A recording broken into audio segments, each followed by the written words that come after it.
Muito obrigado, Pastor Vinti, por este momento. Estamos felizes porque hoje é sábado, dia do Senhor, e estamos aqui para estudarmos a Palavra de Deus. Apesar de tudo, quero agradecer a Deus por esta bênção, por esta oportunidade.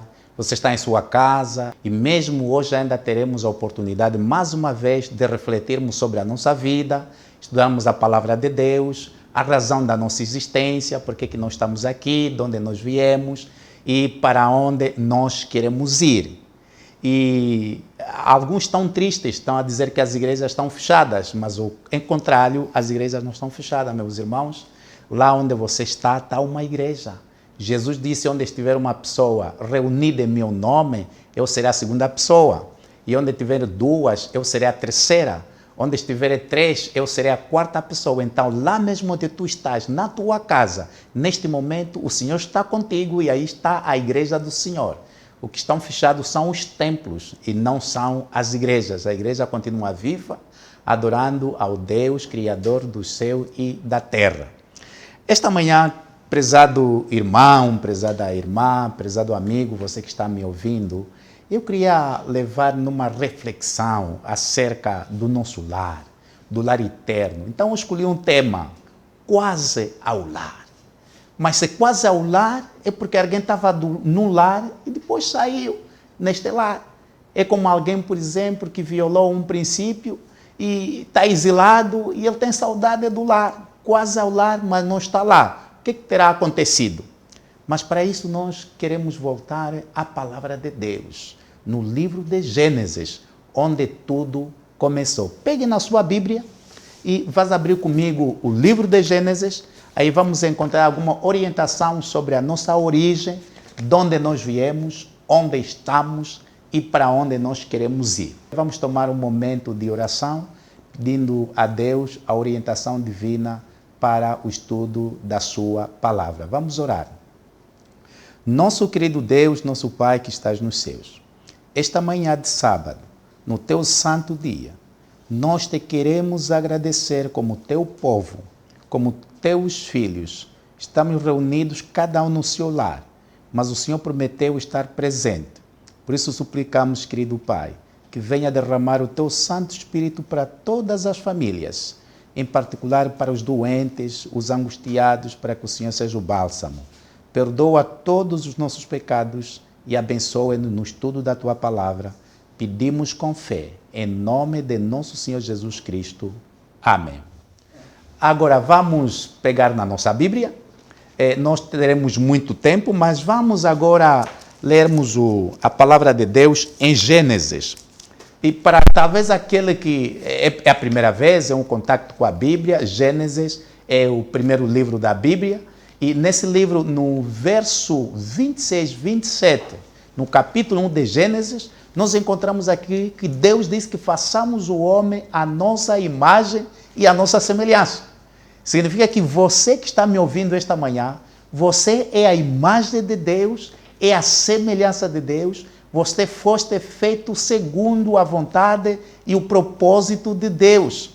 Depois de toda a criação terminar, chega agora a hora Deus dizer que, olha, façamos o homem à nossa imagem e à nossa semelhança. Uma mãe, um casal, quando estão esperando um bebê, você sabe o que acontece? Antes que o bebê nasça, antes que a mãe venha da maternidade, ao longo do tempo, os pais têm tido cuidado de preparar aquilo que nós chamamos um enxoval do bebê. Criar todas as condições para esse bebê que vai nascer. É uma grande expectativa. E organizar o lar para a recepção do bebê. E o que aconteceu? Antes que o homem fosse criado, Deus criou o nosso lar. O lar edênico. O lar onde nós devíamos viver. E assim, o capítulo 2 de Gênesis, o verso 15, nós lemos o seguinte na palavra de Deus. Tomou, pois, o Senhor Deus ao homem e o colocou no jardim do Éden para o cultivar e o guardar. É no seu lar, é o lar edênico.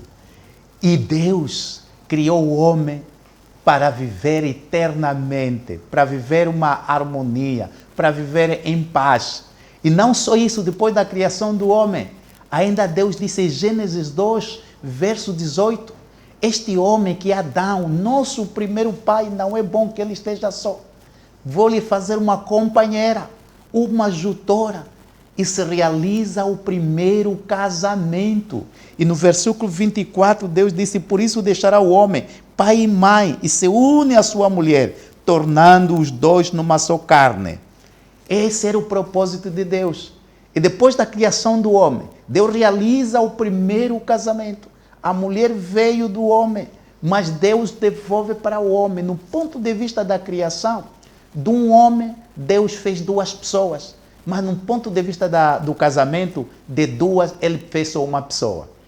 E nesse processo todo, no capítulo ainda 2, no verso 1 até 3, agora vem um sábado como hoje, que é o dia, um memorial da criação, para nós nos recordarmos que Deus em 6 dias criou os céus e a terra, e no 7º dia ele descansou. Leia comigo o texto, literalmente. Gênesis 2, verso 1 até 3. Assim, pois, foram acabados os céus e a terra, e todo o seu exército, e havendo Deus terminado no dia 7º a sua obra, que fizera, descansou nesse dia de toda a sua obra que tinha feito. E abençoou Deus o dia 7º, o santificou, porque nele descansou de toda a obra que o Criador fizera. Prezado irmãos, é por esta razão nós, como adventistas do 7º dia, continuamos a adorar a Deus neste dia sagrado, porque foi neste dia que Deus descansou, foi neste dia que Deus abençoou, foi neste dia que Deus santificou. Ele deu a sua santidade neste dia, para que a humanidade toda que veio de Adão continuasse a observar este dia. Era tempo de bonança. Era a altura que Deus se encontrava com o homem todos os dias. E o sábado é o símbolo de que Deus é o nosso Criador. Uma vez, assim, numa discussão com alguns amigos, eles chamaram-me de fanático e disseram: olha, pastor Augusto, acho que todos os dias são iguais, porque todos os dias têm o mesmo tempo e todos os dias também têm as mesmas horas, são 24 horas. E todos os dias foram criados por Deus. Por isso, adorar num dia ou no outro dia, isso não faz nenhuma diferença. E eu dei uma ilustração simples. Eu disse: amigo, pegue em 7 copos. Copos famosos, talvez o jovem não conheça, havia alguns copos Duralex, fabricados na França. Então você vai ver que todos esses copos foram fabricados no mesmo dia, tiveram a mesma origem, têm a mesma durabilidade, têm a mesma qualidade. Mas só o 7º copo tinha água. E você está com sede. Qual o copo que você ia escolher para saciar a tua sede? Claramente que esse amigo respondeu: não, pastor, isso é claro, que eu ia pegar o 7º copo. Eu disse: por que o 7º copo? Se todos os copos são iguais, vieram da mesma fábrica, têm a mesma qualidade. Ele disse: pastor, porque eu estou com sede. E para saciar a minha sede, então tinha que pegar num copo onde tem água. E era o 7º copo para saciar a minha sede. Prezado irmão, prezada irmã, prezado amigo, você que está me ouvindo, o sábado tem a bênção de Deus. Todos os dias foram criados por Deus, mas o sábado tem a bênção de Deus. Mas vem uma notícia muito triste. Um capítulo que não é bom. É o capítulo 3 de Gênesis. Deus nos criou para vivermos em paz, em felicidade, em tranquilidade. Mas numa condição, caso que o homem lhe obedecesse a sua palavra. E quando Deus disse para, é mesmo para parar. Mas muitas vezes Deus disse para e nós queremos continuar. E Deus disse: olha, de todas as árvores poderes comer. Mas há uma árvore que vocês não podem comer. Mas infelizmente, os nossos pais desobedeceram. E eles comeram dessa árvore proibida. Aí começa toda a nossa tragédia, infelizmente. O verso 8 do capítulo 3 de Gênesis, lemos o seguinte: quando ouviram a voz do Senhor Deus, que andava no jardim pela viração do dia, esconderam-se da presença do Senhor Deus, o homem e a sua mulher, por entre as árvores do jardim. E chamou o Senhor Deus ao homem e lhe perguntou: onde estás? Ele respondeu: ouvi a tua voz no jardim, porque estava nu, tive medo e me escondi. Perguntou-lhe Deus: quem te fez saber que você estava nu? Comeste da árvore de que te ordenei que não comesses? Então disse o homem à mulher que tu me deste por esposa. Ela me deu da árvore e eu comi. E disse Deus à mulher: que é isso que você fez? Respondeu a mulher: a serpente enganou e eu comi. Então o Senhor disse à serpente: visto que isto fizeste, maldita és tu entre todos os animais do campo. E Adão, no verso 17, disse: visto que atendeste à voz da sua mulher, e comeste da árvore que eu te ordenara não comesses, maldita é a terra por tua causa. Em fadigas obterá delas o sustento durante os dias da tua vida. Ela produzia também cardos e abrolhos, e tu comerás a erva do campo. No suor do teu rosto comerás o teu pão, a ti que te tornes a terra, pois dela foste formada, porque és pó e do pó te tornarás. Prezados irmãos, esse é o capítulo mais triste que eu conheço na Bíblia, nas Sagradas Escrituras. Quando tudo muda, a desobediência tem consequências. Quando Deus diz que não, é mesmo não. No não de Deus, você não pode colocar o sim. E no sim de Deus, você não pode colocar o não. As consequências vieram. Quando Adão recebeu a Eva, dizia que essa é osso dos meus ossos, carne das minhas carnes. Será chamada varoa porque do varão foi tomada. Mas na queda, disse a mulher que tu me deste. Ela trouxe e eu comi. Prezados irmãos, o pecado traz separação. O pecado traz angústia. O pecado traz dor. E o homem natural, sem Deus, não gosta de regras. O homem gosta de libertinagem. Gosta de viver do seu jeito. O homem gosta de se magoar. Ele não gosta da dor, mas ele vai à procura da dor. A partir daí, a queda trouxe consequências incríveis que nenhum de nós imaginava. Veja só o primeiro despejo. Vocês sabem o que é um despejo? Quando você está ilegal numa casa, então o tribunal manda um mandato de despejo e as forças da ordem vão lá te despejar. É o que aconteceu. Depois que eles pecaram, se tornaram-se ilegais, já não podiam viver no paraíso. Já não podiam viver no lar eterno. Já não podiam viver na presença de um Deus santo. Por isso mesmo que eles se esconderam de Deus. E o verso 22 do capítulo 3, então diz o Senhor Deus: eis que o homem se tornou como um de nós, conhecedor do bem e do mal, assim que não estenda a mão e tome também da árvore da vida e come e viva eternamente. O Senhor Deus, por isso, lançou fora do jardim do Éden, a fim de lavrar a terra de que fora tomado. E expulso o homem, colocou querubins ao oriente do jardim do Éden e o refugio de uma espada que se revolvia para guardar o caminho da árvore da vida. Você talvez, meu irmão, já estiveste alguma vez perdido. Vou-vos contar uma história. Uma vez, isso foi em 1995, eu fui com alguns colegas aqui da Angola.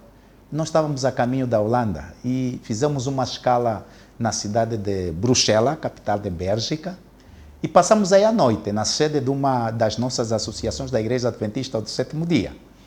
E eu convidei no grupo os corajosos para que saíssem comigo e pudéssemos passear um pouco na cidade de Bruxelas. E os medrosos não quiseram sair comigo, mas os corajosos saíram e nós fomos. Tínhamos cerca de 2 horas e tínhamos que voltar para pegarmos o autocarro e avançarmos, continuarmos com a nossa viagem. Mas, meus queridos irmãos, sabe o que aconteceu? Eu tinha um mapa da cidade. Eu achava que eu conhecia, dominava as grandes cidades da Europa, mas naquele dia eu senti uma dor de perdi-me. Eu não sabia, nós só tínhamos mais 30 minutos, procuramos por todos os cantos. Eu comecei a chorar. Já era adulto, eu comecei a chorar.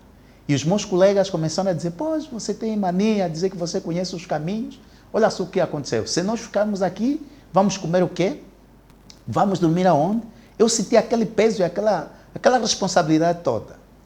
E aproximei-me a um edifício com as lágrimas nos meus olhos. Eu perguntei a uma velha senhora. Eu perguntei: minha senhora, por favor, pode nos ser útil? Estamos perdidos. Estamos à procura da Igreja Adventista do Sétimo Dia aqui. Disse, olha, a igreja é mesmo essa aqui à vossa frente. Os autocarros estão aqui. E eu comecei a limpar as lágrimas. Está perdido, quebra o coração, dói. É nessas condições que o ser humano começou a vaguear pelo deserto da vida. Abandonou o paraíso, abandonou o oásis, abandonou a casa, foi expulsa. Agora começa a nossa caminhada pelo deserto da vida. Você sabe o quê? Eu já estive no deserto. Não é bom sítio para se estar. O deserto é terrível. É só areia, não tem água. Um sol inclemente, um sol abrasador, noites frias e geladas, dias escaldantes. Você caminha, precisa muita garra, precisa muita coragem. Tens que ter uma certeza que depois deste deserto você vai encontrar um paraíso, um oásis. Muitas pessoas sucumbiram. E eu comparo a caminhada do ser humano assim por este deserto. E você talvez se pergunta, por que tanta dor? Por que tanta miséria? Por que tanta pestilência? Por que que eu vivo? Por que que eu estou aqui? É isso, ver notícias tristes. Pessoas a morrerem todos os dias, que até se perdem contas. Hoje, só estamos a contabilizar mortes do coronavírus, do Covid-19. Você não se esqueça que há pessoas morrendo de malária, há pessoas morrendo de dengue, há pessoas morrendo de acidente, há pessoas morrendo de diversas formas. Esses números não estão nos ditos. Há famílias enlutadas. Talvez você que está me ouvindo agora mesmo, estás com seu coração quebrantado.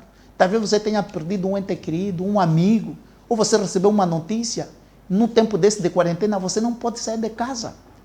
Esse é o destino da humanidade. Quando nós saímos do paraíso do nosso lar e caminhamos por este deserto, vagueamos por este deserto, nós estávamos totalmente perdidos. Era o destino do homem, desgraçado, sem paz. Mas graças a Deus, na Bíblia vamos encontrar um outro texto, no livro de Romanos, um texto que vocês todos conhecem, Romanos 6, verso 23. Nós pecamos e Deus declarou que como você pecou, do salário do suor do teu rosto comerás o teu pão, até que te tornes em pó, porque você mesmo é pó. Mas vamos encontrar aqui uma mensagem de esperança. Romanos 6, verso 23. Porque o salário do pecado é a morte, mas o dom gratuito de Deus é a vida eterna em Cristo Jesus, nosso Senhor e nosso Salvador. Prezado amigo, neste deserto, Jesus veio a propósito. Deus sentiu a nossa dor. Deus sentiu a nossa angústia. Deus é misericordioso. Apesar de termos pecado, Deus não nos abandonou. No livro de São João, capítulo 3, o verso 16 até 17, vemos aqui que Deus envia o seu Filho a este mundo para resgatar a humanidade. Eu leio o verso 16 e o verso 17. Prezado telespectador, porque Deus amou o mundo de tal maneira que deu o seu Filho unigênito, para que todo o que nele crê não pereça, mas tenha a vida eterna. Por quando Deus enviou seu Filho ao mundo, não para que julgasse o mundo, mas para que o mundo fosse salvo por ele. Uma mensagem maravilhosa, uma mensagem de esperança. Claramente que nós deixamos o lar eterno. Nós deixamos a nossa paz, a nossa segurança, a nossa bonança. Estamos vagueando por esse deserto da vida, num sol escaldante. Muitas vezes, em noite escura, você se pergunta até quando, Senhor? Mas é nessa circunstância que Deus envia Jesus Cristo. Veio como um bebê indefeso, nasceu como nasceu, viveu como nós, para levar a nossa cruz, para levar o nosso peso, prezado telespectador. Jesus veio revelar o amor de Deus. Fez com que o amor de Deus fosse audível, o amor de Deus fosse sentido e visto. E Jesus viveu para trazer esse amor, esse calor a nós. E o evangelista São João disse que ele armou a sua tenda no nosso deserto. Ele participou da nossa dor, do nosso sofrimento, prezados irmãos. Ressuscitou mortos, curou doente, fez milagres, viveu com os homens, se tornou um homem, foi tentado em tudo, mas sem pecado, segundo o escritor do livro dos Hebreus. Mas esse Jesus foi julgado e foi condenado. Numa sexta-feira, Jesus foi condenado. Sabe o que aconteceu? É que ele devia ser crucificado. Até Pilato viu que não tinha culpa nenhuma. Ele disse, mas eu não vejo culpa, esse homem é inocente. Mas as pessoas começaram a gritar que seja crucificado, e que o sangue dele recaia sobre nós, os nossos filhos. Mas era sexta-feira. Não havia cruz para Jesus. Só havia 3 cruzes, para 2 ladrões, para Barrabás. E vocês sabem, segundo a história bíblica, que Barrabás foi um criminoso. Foi um grande criminoso, foi assassino, foi violador. Foi preso e, segundo a lei, ele, mais os 2 bandidos deviam ser crucificados. E naquele dia, como já era tarde de sexta-feira, não dava tempo para fazer uma outra cruz. Jesus teve que carregar a cruz de Barrabás. Na verdade, estava que carregar a cruz de Barrabás porque não havia nenhum marceneiro que podia fazer a cruz para Jesus. A cruz é para um criminoso.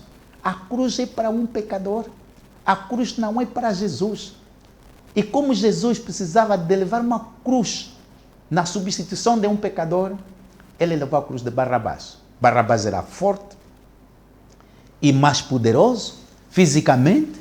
Ele levou a cruz de Barrabás. Meu caro telespectador, esse Barrabás representa o Augusto Arthur, representa o Antônio, representa o Mário, representa a Joana. Jesus levou a minha e a tua cruz, para que nós tivéssemos acesso de volta para Deus. Ele sofreu no meu lugar. O castigo que nos traz a paz caiu sobre ele. Deus lhe fez pecado por causa dos nossos pecados. E ele carregou a minha cruz. Eu já me perguntei muitas vezes, já analisei, não conseguia encontrar o que depois aconteceu com esse homem bandido, Barrabás. Eu até não sei se ele foi assistir à crucificação de Jesus. Não sei se ele foi ver mesmo o seu substituto. Porque se há alguém que imediato sentiu que Jesus morreu no lugar dele, foi Barrabás, que representa cada um de nós. Barrabás estava contando minutos porque ele sabia que aquele era o seu último dia. E de repente houve que já não é ele, agora é Jesus. E Jesus foi crucificado para que você e eu tivéssemos a esperança. Há um texto na Bíblia que eu gosto muito, no Evangelho de São João, capítulo 19, que você também conhece, os versículos 30, que eu chamo o grito de vitória. Quando, pois, Jesus tomou o vinagre, disse, está consumado. Inclinando a cabeça, rendeu o espírito. Estava consumado. O plano da salvação estava consumado. É um grito de vitória que assustou o diabo. Aqueles que pensaram que com a morte de Jesus é um fim de tudo. Estava consumado. E antes desse grito, haviam pessoas que passavam quando viam Jesus crucificado. Diziam, você que prometeu derrubar o templo em 3 dias reedificado, agora você não consegue descer da cruz? Outros diziam, se você salvaste os outros, você não se salva. Se és filho de Deus, deixa dessa cruz. Meu prezado telespectador, Jesus não deixou da cruz, porque senão eu não teria esperança. Senão você não teria esperança. E no grito do está consumado, está a garantia da nossa vitória. É que nós podemos agora, nessa caminhada, retornarmos para o lar. Nós perdemos o Éden, agora a nossa caminhada é para o Éden restaurado. Por isso que Jesus fez uma promessa tão brilhante e gloriosa. E essa promessa da sua vinda se repete em muitos livros da Bíblia. Mas vamos ler alguns textos. Em São João 14, verso 1 até 3, Jesus prometeu, não se turbe o vosso coração. Não se turbe o vosso coração, crede em Deus, crede também em mim. Na casa de meu Pai há muitas moradas. Se assim não fora, eu vos teria dito, pois vou preparar-vos o lugar. E quando eu for e vos preparar o lugar, voltarei e o receberei para mim mesmo, para que onde eu estiver, estejais vós também. Essa é a nossa esperança agora. A nossa caminhada nesse deserto tem dias contados. Brevemente nós estaremos no lar. Nessa jornada, nesse deserto, nós vemos Jesus deixou muitos sinais. E Ele nos garantiu que quando esses sinais tiverem de acontecer, nós precisamos de ter alegria. Esses sinais nem sempre são agradáveis, são doenças, são acidentes. E serão assim rápidos e sucessivos. Agora estamos com uma pandemia mundial. E Jesus mesmo disse no livro de Lucas, capítulo 21, o versículos 28, é que quando isso começasse a acontecer, nós devíamos olhar para cima. Nesses momentos críticos e tenebrosos, em que a humanidade vive um pânico de medo, a humanidade toda está desesperada, mas o Filho de Deus, você que aceitou a Jesus, você que aceitou a palavra de Deus, porque a palavra de Deus é uma luz, a palavra de Deus é uma bússola, a palavra de Deus é um mapa. Só a palavra de Deus pode me dizer onde eu saí, onde eu estou e para onde eu vou, só a palavra de Deus. E no verso 28, ele diz assim, ora, ao começarem estas coisas a suceder, exultai, erguei a vossa cabeça, porque a vossa redenção se aproxima. Quer dizer que a nossa salvação está mais próximo. Estamos mais próximo da segunda vinda de Jesus. Para aqueles que não têm Jesus, nestes momentos de crise, eles viram-se para baixo, decepcionados, desesperados, angustiados, sem nenhuma perspectiva. Não sabe se a vida vai continuar ou não vai continuar. Mas aquele que tem a certeza em Jesus Cristo, tem essa esperança que o mundo não vai terminar com essa pandemia. O mundo não vai terminar porque o homem vai destruir o mundo. O mundo vai terminar no momento certo, na hora exata, quando Jesus voltar a esta terra. E essa é a nossa esperança. Você não precisa ter medo.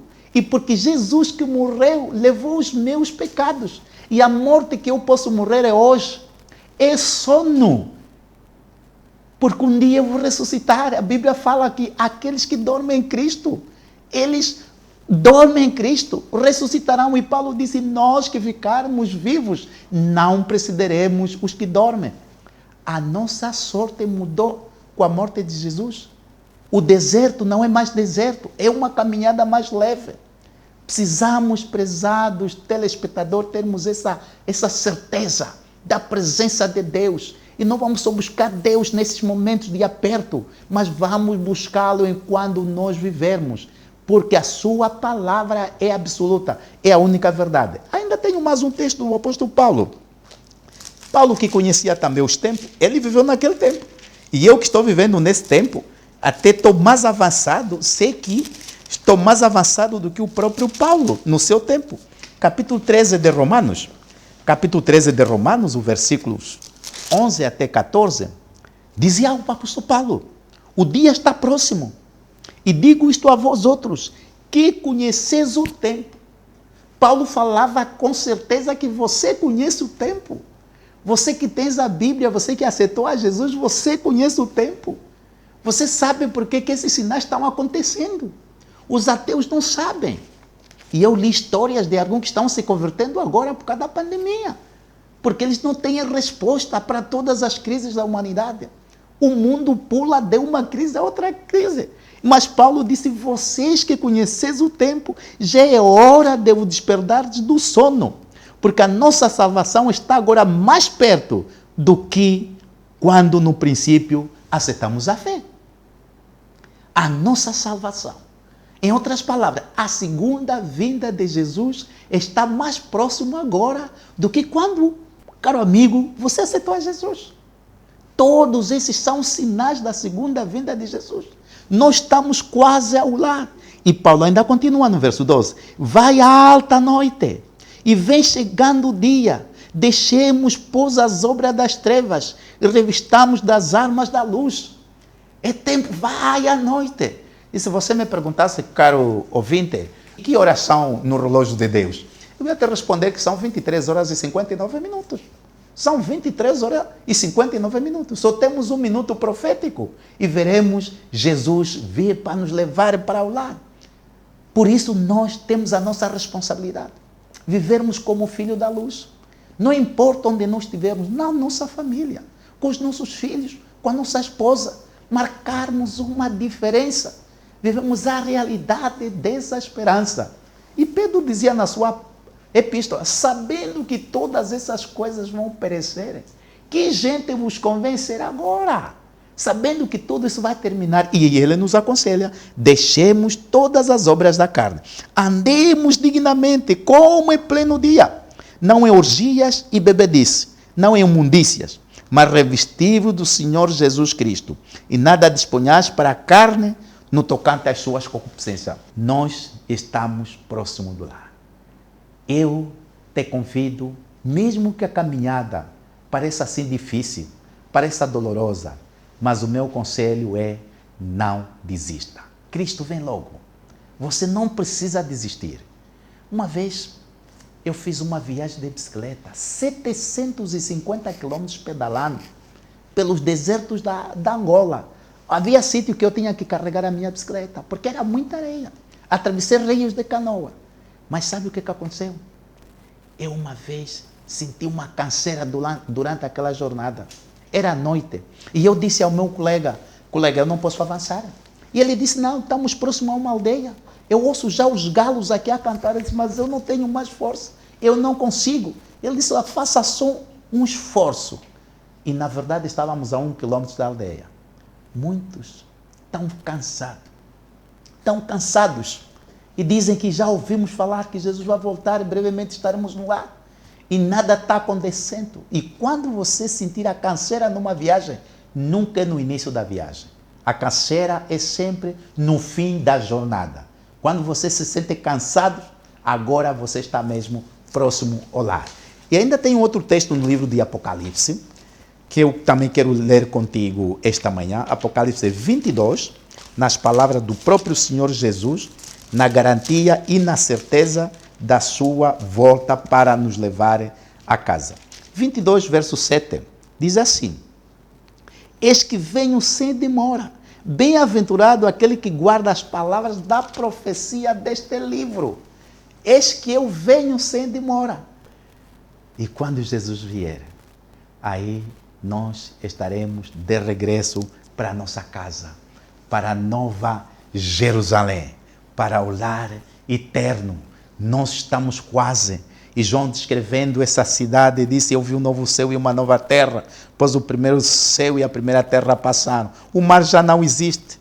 E o verso 3 disse, então ouvi uma grande voz vinda do trono dizendo, eis o tabernáculo de Deus com os homens, Deus habitará com eles. Eles serão o povo de Deus, e Deus mesmo estará com eles, e lhes enxugará dos olhos toda lágrima. Que promessa maravilhosa. Toda lágrima. A morte já não mais existirá.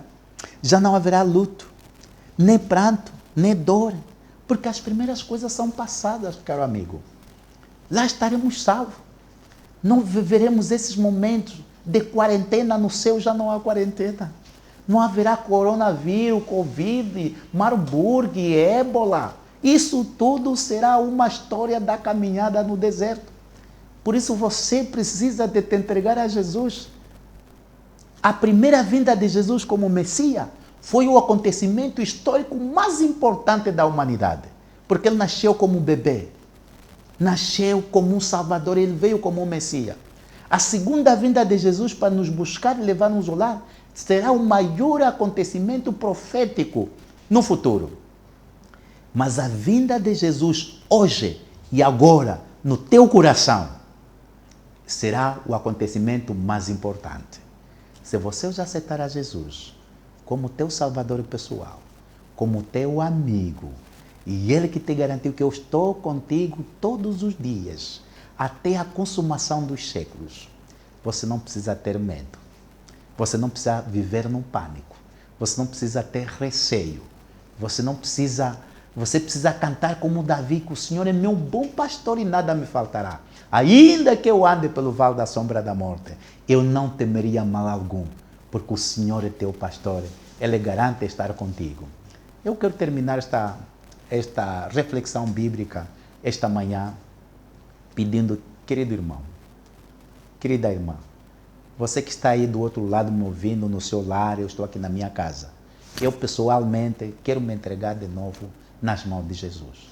Quero pedir para que Ele me perdoe, para que eu viva sempre esta alegria, esta certeza da breve volta. Estou cansado nesta areia, estou cansado de caminhar neste mundo, estou cansado de ir no cemitério, estou cansado de ver pessoas gemindo de dor, de tantas graças.